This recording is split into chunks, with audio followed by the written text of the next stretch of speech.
Hello, Ajahn. Hi, welcome. Thank you.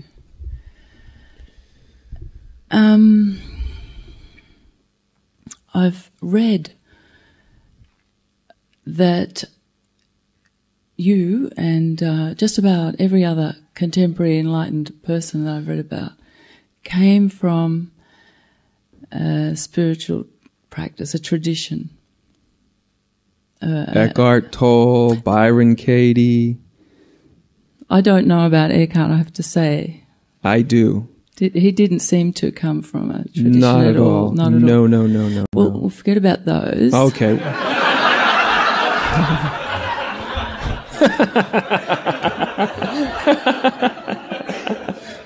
Let's push back the information that refutes the argument, but what the hell? I'll go with you because I know there's something you want to ask, so sure. It's a burning question. Good. It's a burning question. Okay. Otherwise I would never have I know. come to stand here. I know. And yet, you and most of the others say, it's nothing you can do. No. And Let's get one thing clear, okay? Please don't lump me in with the rest of the others. Not that I have a problem with the rest of the others, but if your mind immediately assumes that I'm saying what somebody else is saying, it's not going to hear what I'm actually saying. That's really important, because I am not simply saying there's nothing you can do. That's not all that I'm saying. I'm saying that to the idea of you, but that's not all that I'm saying. If that was it, if that was the end of the story, then why are we here? Why am I talking to you? Exactly. What's all this about? exactly. Yes. So there is. What I meant that's to part. say, There's more to the story. In other words. Yeah, what I meant to say was, you say meditation won't get you there. The spiritual path is another distraction. So anyway, the burning question is, what is the point of spiritual practice? That's easy. It's simple. The point of the spiritual practice is to exhaust the seeker. Really. If it accomplishes that, it has done its piece. That's what it did for me. It exhausted the seeker.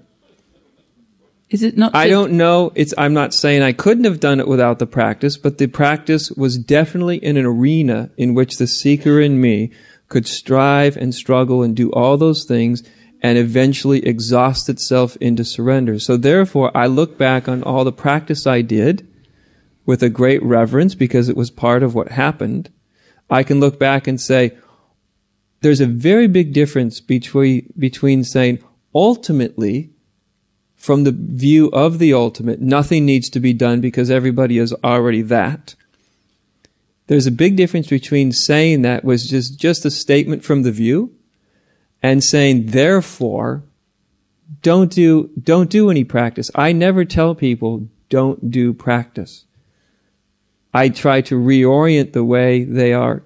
If they're going to engage in it, I want to reorient how you're engaging in it. You see, is the best thing that a practice can do is to exhaust the seeker. As long as the seeker thinks that the seeker is getting closer and closer and closer, then the seeker is deluding itself, which is okay because that's part of the exhaustion of the seeker also. And after the exhaustion comes despair. Yes, that's about the time that people listen to me. But I think you have said, I may have not understood, but I think you said that you can't help either. I wanted to ask you why... I can't take that despair away. I wouldn't even want to take the despair away. The disillusionment, the despair, is the last death throes of the seeker. Why would I want to help the seeker? Well, why are we here? Why are you here? Why are we here? And all I can do is speak for myself. Very simple. I have no idea. Truly. I'm not being coy and I'm not being, anything. I'm just saying I don't have a reason. I don't have a motivation. I don't think you need to hear this. I don't think I'd be fine if I didn't say it. We came a long way. Yes, I came a long way too. I came farther than you did. Yes, we. We? Yes. We is you, yes. Of course. So in other words, I don't have an idea that I travel with and motivates me to do this. But having said that, see, this is a tricky thing about words. They're always partial. Having said that, this is the sense I always have. I don't say this to my mind, but if I was translated into language, my reason for existing would be to be right here, right now, talking to you. This is it. I'm not saying that's the truth. I'm saying that's the sense that this moment, right now, if there was any reason for my incarnation, this moment was it. You would say that about any moment. That's what I was going to say next. That's the sense of it. That's how one feels that this moment, this is it. This is it.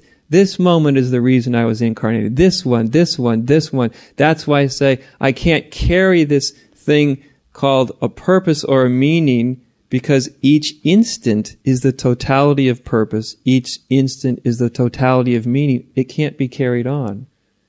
Do you see what I mean? Each instant is so complete that that's the feeling of it, that this is it. Your second burning question. Did we get the first question, though? Yeah, despair. Yeah. And then the letting go, I suppose, is the answer to the previous question. Yeah, that's sort of the death throes of the me. It's like nothing's worked. Nothing has actually helped me to avoid this despair. And it's, can one stop there?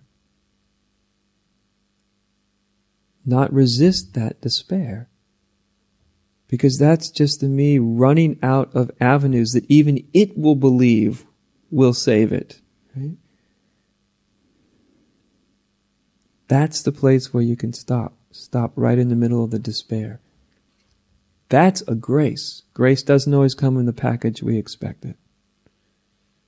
That's fierce grace.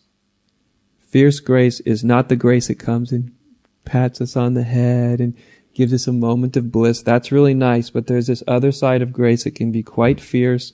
It can be everything we've ever run from. It can be the whole reason, or a big part of the reason we're into spirituality, so we don't have to experience moments of like this. And yet, if your heart's true, anything you do will lead you here. Will lead you to right where you are. And I'm here to say, you are exactly where you need to be. I might be wrong, but I've been thinking about that question for ages. I came up with a couple of ideas myself, and one of them was that practicing diligently a spiritual path over time, it puts you in an appropriate place for when the despair comes. Speaking of Eckhart again, he didn't know what happened. He thought he was insane for a couple of years, and I've heard other people. I've had a certain woman, I can't remember her name. She thought she was insane for 10 years. Well, Eckhart didn't think he was insane. Other people were concerned about his insanity. But he didn't know what he didn't know what happened. No. So if we are on a spiritual path and doing practice, then we have some idea. We know some orientation, and also it strips you down. So it can really strip you down, so that it can. It may not. It can also really build you up, but it can strip you down. Sure. But see, it all strips you down to a moment where you're ready to stop. Mm. Then you can look back and you can say, thank you, all the practice, wonderful. You did the job. You got me here. Mm. It doesn't mean everybody needs to come through that route. People come through many routes, right? Many, many, many routes. Spiritual practice is one of the one of the avenues that can get you there. And if that's the avenue you're on, fine. As my teacher used to say, everybody's doing a dance. Dance it all the way out. You know? Dance it all the way out. And then she ended up with this very uncharacteristic statement for her when she said, and only the phonies don't get enlightened. Yeah, that got my attention too. Because there I was, very unawake, and I thought, that would be me?